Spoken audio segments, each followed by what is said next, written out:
سلام دوستان عزیز، به یک بخش دیگر از گزارش ما خوش آمدین. بیاین که ادامه بدیم این گزارش ما را و ببینیم که دیگه کجاها مانده، کیها مانده، امرایشان گپ بزنیم و از کجاها تصویر برداری بکنیم.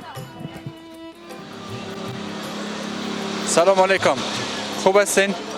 این ترکاری فروشی از شماست؟ بله. یک دسته مولی سرخ چند است؟ 5 افغانی.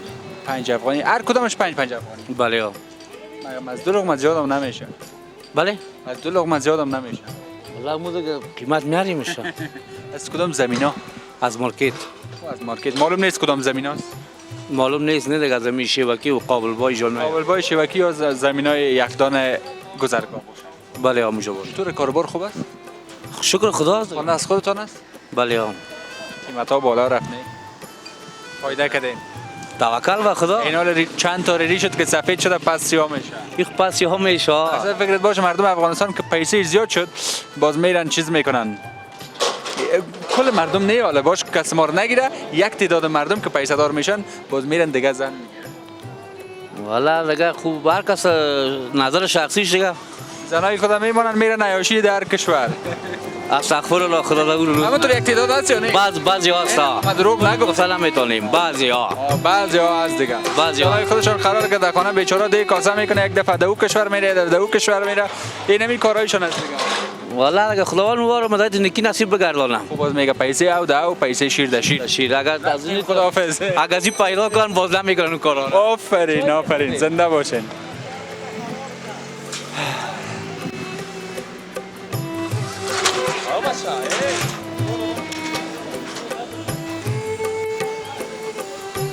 این موتورهای قدیمی را که متوجه هستین آنقدر قوی است، آنقدر مقاوم است که تو سرش میتونن پروفیل یا آهنگادر بیارن خراب نمیشه. این موتورهای پیلی رو شما یک قسم بزنین کپ میشه، اما این را هر قدر شما میزنین هیچ شور هم نمیخورن.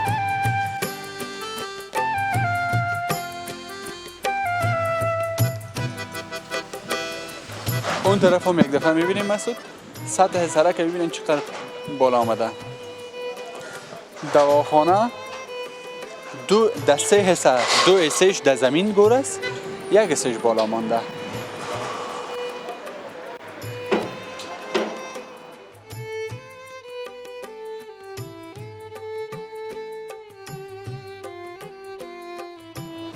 سلام علیکم. از کی است؟ از شماست؟ بله. از سابق از خودتان بود یا نو خریدین؟ نه از سابق بود. از سابق از خودتان بود. دست خوش این قیمت ها بالا رفته میگه. سرخوش بادار. این سرک که نبود روزگارتان زیاد خراب بود. نه از این کردم سابقش خوبش بود. چرا؟ این از اون پایتخت جور کرد بنام پایتخت است و پایتخت نیست بدبخت است. مشکل چی است اصلا؟ مشکل به اینم است که سرک تو کج جور کرده. تو راست نیست، گولای زیاد داره. ای خب باز خانه مردم زیاد میرفت. خانه مردم اگه میرفت یک چیز جور میکرد که باینده مردم به درد میخورد، مگر در فعلا از حالش کرده سابقش خوب بود. پس شما در حالت قدیمش خوش بودین؟ وقت که زمینتون بسوی 10 لک قیمت داشت حالا بسوی 20 لک قیمت داره. او وقت خوب بود، اقلا اقدر رش نبود. فعلا رش بیروبار زیاد شده، سرک خراب جور کردن، پیسهش در جیب خود زدن. از حالا ما هم چوچه دار اولادار از یک چند پر خودی. حال تو چرا نداری؟ نزده. حال تو هم چوچه دار هستی، تا میزنی؟ حالا ما چوچه دار نیست، با چوچه دار شما میدفع. خودت زدن های کنم که نخواد. خیلی بینی، خیلی بینی، زنده باشه.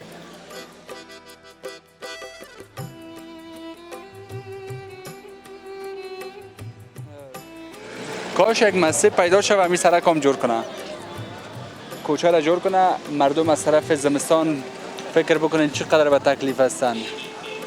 موتر نمیفهم بالا شدن میتونه ایجا نمیتونه، اگر موتر بالا هم شوه شاید زیاد به تکلیف باشن. این دخترک ها فکر میکنم شگرا در سر شان است و خمیر میبرن زغاله ها را برای پختن. چی از دی؟ دی نان. نان یا خمیر؟ خمیر. خمیر زغاله شده؟ چند زغاله است؟ ما 4 تا. 4 تا. کجا میبری؟ در نانوایی. کدام نانوایی؟ نانوایی مردانه؟ دانه چند پخته میکنن؟ دانه 5 روپه. دانه 5 روپه. در سر از وام شگر است؟ مانده نمیشه؟ نه. سرش میتونم واس کنم؟ بله. خیلی باش که من ببینم. بیاین ببینین شما سرش واس که دفعه که مردم ببینه. مردم کالنان تیار میکنن نه؟ آه. نه این کی زغاله میکنه مادر؟ آه. خودت میتونی زغاله کردن؟ آه. میتونی؟ آه. آفرین کتا کتا زنکالی زغاله کردن و خمیر کردن یاد نداره. آفرین بگی بستش کن حالا میرن از مغازه سوپرمارکت ها تیار میخورن دخترای زمانه خبر داری؟ اما کوشش کو خمیر کردن و زغاله کردن یاد بگیری.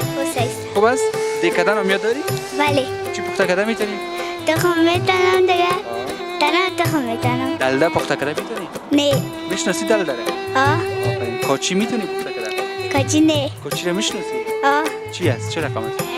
کاچی در شوغان داری؟ آفرین.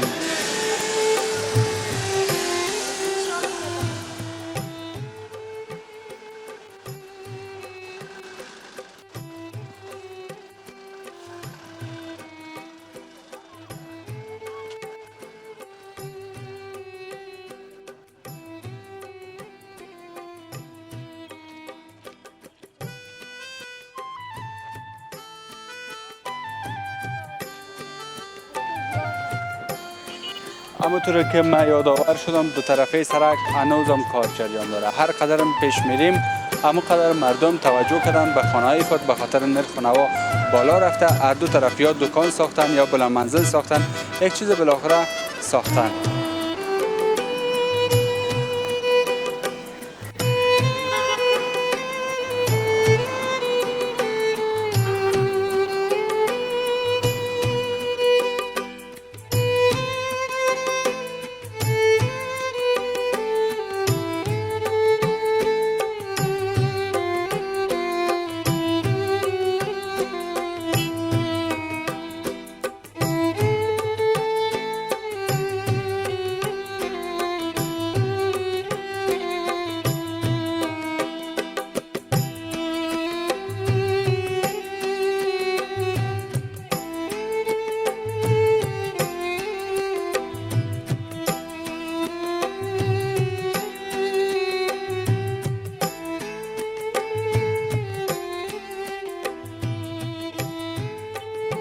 اینجام ادیره یا قبرستانی.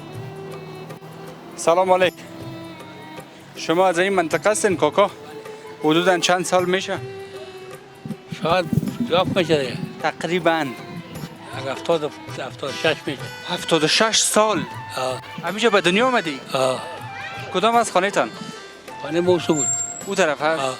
این سرک که تیر شده خوش هستین؟ این منطقه چی نام داره؟ قلعه موسی. قلعه موسی؟ چرا قلعه موسی میگن؟ والا میگن دیگه پدراج میگن دیگه. پدراج این قبرستانی ها مربوط کی است؟ قبرستان مربوط این مردمه. از در بیرون مثلا در خیرخانه جای کسی فوت کنه میشه بیاره اینجا؟ والا نه نمی هر کسی منطقش معلومه. هر کس منطقش معلومه. نمیشه همه قدر جای بخره کس مفروشن؟ نه اینجا نمیفروشن. خبر فروخته نمیشه؟ نه. هر کی منطقش معلومه بر. وضعیت امنیتی چطور از اینجا دوزادوزی است؟ والا اینجا دوزادوزی است. کدام کس را در دو سه شب گیر کردن؟ والا این بچه مر کردن. بچه مر. چند بجه؟ 2 بجه. شب یا روز؟ شب. چیش گرفتن زدنش یا نه؟ والا دارشون بسته کردن اما تو کدیس مالش دارشون بسته کردن سایه پسرش بود سایه پسرشون بسته کردن باید برخم تو خانه بودن مگم بعد فکر اینجا میش مانده بودن یک 25,000 در مارکت کار میکنم مارکت ترکاری یک 25,000 پیشم گرفته بودن دیگه تلفنایش هم گرفتن؟ تلفنش هم گرفتن. باز خودش آمده تا خانه؟ تا خانه خودش آمده. لاتش خونه کردن؟ نه همین تفاجر که میش مانده گفت شور نتی خدا گپ حال نکن. بازم تو مارکت کار میکنم بچی. خداوند یک رحم روشنی. خیر ببینید.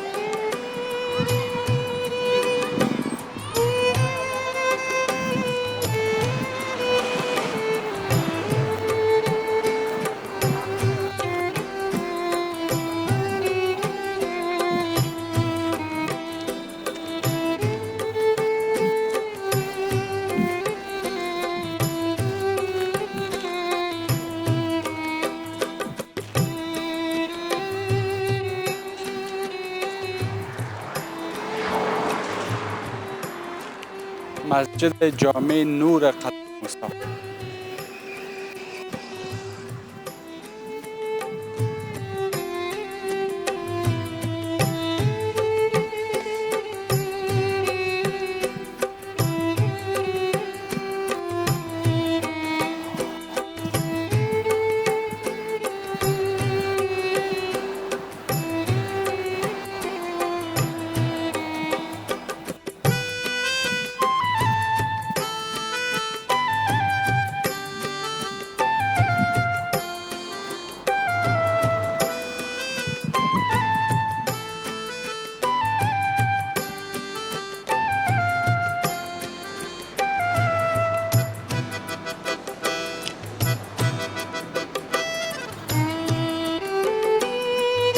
جنازه هایی که به این قبرستانی دفن میشن پیش از دفن شدن یک جای مناسب دیده شده تا نماز جنازه ادا شود. این ساحه جنازهگاه اموات المؤمنین.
از اینجا میشه بسیار جایا را ببینیم. ما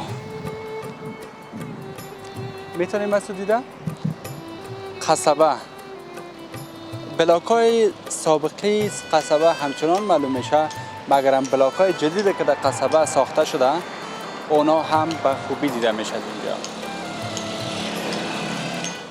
همچنان بلاکایی که قسمت بالایش یا بامبش میبینین سرخ است، شهرک طلایی، ببخشید شهرک نامش یادم رفت چی بود؟ شهرک آریا، شهرک طلایی میگم، شهرک آریا. همچنان خب میدان هوایی اون طرف دورتر است. این طرف شما سمتای پایکوب، نسوار، خواجه بغرا، 500 فامیلی، ایسه اول و ایسه دو، ایسه سه خیرخانه، لیسه مریم، 315 و اما قسم که شما پیشتر برین دامنای کو بیشترش مربوط به 315 میشه فکر میکنم. و بغل ازاره بغل هم کمی دیده میشه اینجا که در یک بخش از 315 و سر کوتل خیرخانه است و این منطقه به نام قلعه موسی یاد میشه. فراموش نشه که کم شما پیشتر اگر ببینین این قسمت ها مربوط به چهارقلعه وزیرآباد است.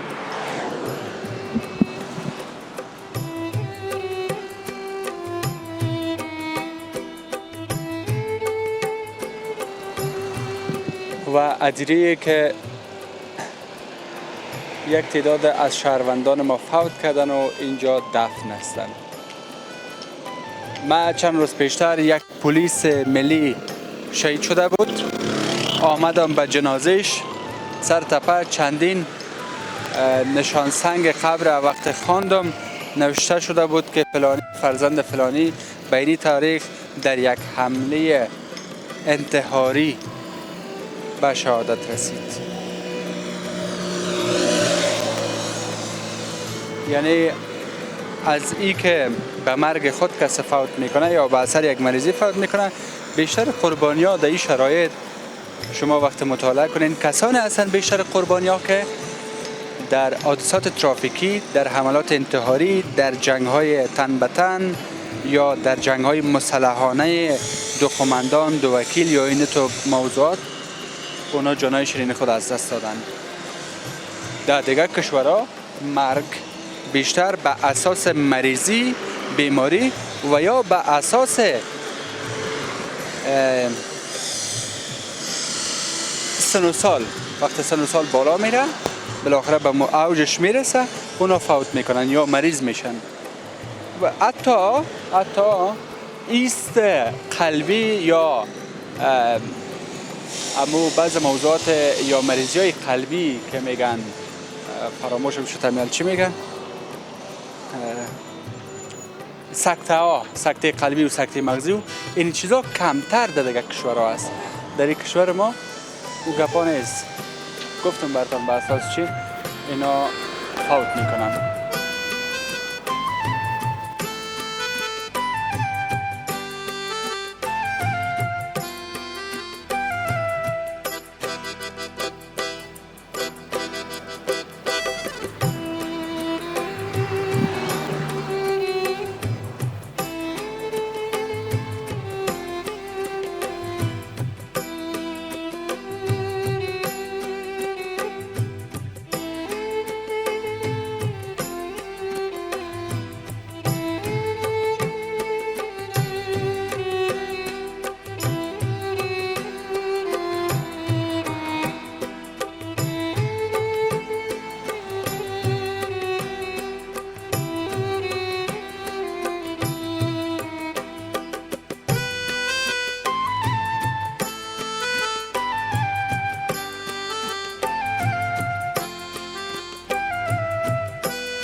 گوشت از کجا کردی؟ ها؟ اوتل از کی است؟ از کاکل. گوشت چی است؟ گوشت مرغ؟ ایره خانه میبری؟ پخته میکنین؟ چرا رقم پخته میکنین؟ یه دیگه هم تو در دیگه چی میشه پخته؟ در دیگه خوب پخته میشه اما چه رقمی؟ چی جور میشه از این؟ یه دیگه هم گوش از این از این کرایی میشه، از این شوروا میشه، از این کباب میشه شوروا و چیزا اسمش میشه شوروا و چیزا باز چه رقمی نان دیتر میکنین؟ نان تنوری یا نان بازاری؟ نان تنوری است، تنور. یا تنور پخته میکنین؟ تنور خودتان دارین یا نانوایی زرانه میبرین؟ نه دایچی است، در خونه است. خانه خودتان پخته میکنین؟ در خانه مادرت یاد داره تنور کردن؟ آفرین برو بخیر. زنان هنوزم تنور کردن یاد دارن، اینقدر نگوین که بیکاره شدن. یگان تا شاید بیکاره باشه بخاطر از اینکه ناخنهایشان خراب نشه. مرا خانم شیما نظری است، استرالیا زندگی میکنه، چندین بار پیام کرده و گفته یک نصیحت میکنم درباره همین ناخنهای دخترها چیز نگو که باز حمایتت نمیکنن، قارشان میایه به خاطر که اونا رو بیکاره میکنی و یک تعداد کسایی که در خارج از افغانستان زندگی میکنه یک ایدهشان کلشان نه، اونا دیگه به خاطر که درس دارن وظیفه دارن یعنی مثل افغانستان وارد خانه قرار نششتن، اونا یک ذره کاربار خانه رو کمتر میکنن، بعد دیگ پخته کردن و خمیر کردن و تنور کردن این گپا و قدر عادت ندارن و یا هیچ یاد ندارن و این گپایی را خودت میگی سر از اونا بد میخوره و علاقمندت از دست میدی. مگر من اینو میگم که اونا هم خودشان میفهمن در حد یک شوخی به خاطر گزارش ما یک تنوع پیدا کنه، یک شوخی حداقل روا باشه. ای که کسی میکنه، کسی که یاد داره یا نداره، هر چیز مربوط میشه به خودش، فامیلش، مردکیش. ما چی کاره؟ صرف ما یک شوخی خدا میکنیم.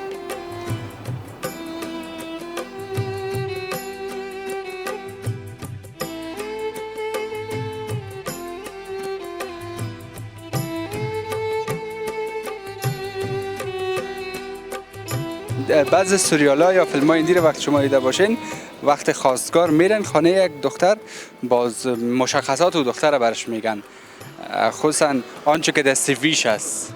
میگه که دختر ما نان پخته کرده میتونه، دختر ما رقص کرده میتونه، دختر ما میتونه بخونه. این مشخصات دیگه که داره اینی گپا. حالا اینجا ما فکر میکنم که سیوی دخترها به می رقم است که باید مشخصات باشه. دختر ما از مثبت شروع میکنیم. دختر ما میتونه غذا پخته کنه، دختر ما میتونه که نان پخته کنه، دختر ما مثلا به کارهای خانه در کل بینی اینی چیزا بسیار دسترسی داره. دختر ما یک دختر اجتماعی است. دختر ما کسی است که تا هنوز پوینت منفیش کسی ندیده. دختر ما یک روی اجتماعی یا یک برخورد خوب با بزرگا داره، یا با خانواده خود داره، یا با خانما داره. اگر از طرف منفیش بریم، دختر ما بسیار جنگره است، دختر ما بسیار شیشک است، دختر ما بسیار حاضر جواب است، دختر ما بسیار تیز گپ میزنه، یعنی خرد و کلان نمیفهمه، در هر جایی که شد یک کلانکاری و ارسقالی خود میکنه. این رقم پدر و مادر ارزش نمیده، خواهر و برادر ارزش نمیده، خرد تا بزرگ فرق کرده نمیتونه. اینی گپا هم بوده میتونه. این گپا بچه ها هم شاید دارای چنین ویژگی ها باشه، یا شاید دارای چنان ویژگی ها باشه. این مربوط میشه به خودشان. از ما یک گفتن بود و در حد یادآوری. اوجر تصویر بسازین. اگر فهمیدین همون کلچه چی است، جایزه دارین. اول شما ببینین، بعد از او بگوین. اگر فهمیدین خوب، اگر نفهمیدین باز من میگم برتان.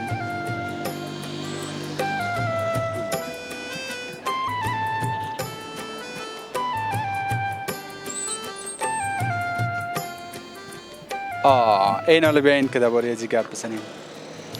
اینا میگن، من فکر میکنم ما خب میگفتیم تپی. اینا تپی رو شما کسایی که میفهمه خوب، کسی که نمیفهمه از بزرگا پرسان بکنین، از پدرها و مادرایتان بگین که تپی چیه میگه. تپی عبارت از یک چیز است که از حیوانات به دست میآید، بیشتر از گاو و گوسفند به دست میآید. باز او را جمع میکنن، مثل گل واره او را خوب یک یا مشت میکنن یا لگتش میکنن. بعد از او را میگیرن مثل زغالگکا واره، او را یا به این شکل چپات میسازن، یا او را به شکل کلوله میسازن، یا به شکل درازرخ میسازن. باز از زمستان در بین چری میمانن. از سنگ و زغالم کده خوب آتش داره، سنگ و زغالم کده خوب قوقایش باقی میمانه. باز او میفهمین چه وقت زیاد به درد میخورن، وقتی نصف شب خصوصا 11 یا 12 به شب وقت افغانستان وقت خواب که میشه، باز قوقای زیرا میکشن، در زیر صندلی میمانن. در زیر صندلی هم باز یک مشخصات خود داره دیگه. زنای کارگر از یاد میفهمن اینجا پارم. یک چی میگن؟ منقل میگن؟ منقلک فکر کنم گفتم میشه. نه امو آتش که میمانن در زیر صندلی. اجاق چیز دیگه میشه. اما منقل فکر میکنم میشه. ببخشید اگر اشتباه کردیم شما به ما بگوین، همین لحظه فراموش شدن. اون منقله که میگیرن، اول 4 طرفش کمی خاکستر، در زیر شکمک خاکی سنگ و زغال میندازن، باز سرش هم آتش میندازن، باز خاکسترها را 4 طرفش بعد جمع میکنن تا نیم شب ای گرمش میکنن. بعد از نیم شب او خاکی سنگ زغال وقت ریختن او تازه میشه. تا صبح دیگه پایام تو گرم و نرم میمونه. این بود مشخصات تپی یا مشخصات سرگین که میگه. ما یک زمان خورد بودیم در وطن زندگی میکردیم، باز پشت ما پیپ بود، باز از همی گاو که مفتاد آجل میگرد این طرف من نکته میشه.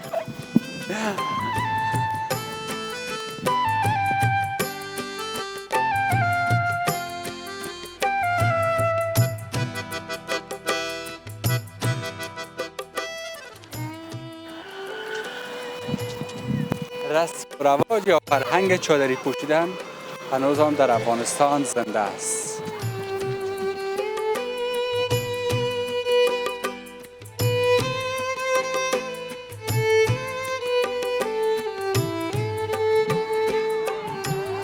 تپه بیمارو همی میشه فکر میکنم. از تپه قلعه موسی تیر شدیم، حالا به تپه بیمارو رسیدیم. تا آن جایی که در چند بخش گزارش قبلی گزارش تهیه کرده بودیم تا آنجا هنوز هم نرسیدیم. به همه قدر گزارش اکتفا میکنیم و روزهای دیگه اگر شما میخواستین این گزارش را ادامه بدیم بازم به ما کامنت بکنین، حتما گزارش میسازیم و به دسترس شما قرار میدیم. یک دنیا تشکر از اینکه تا این لحظه با ما بودین. خداوند یار و یاورتان.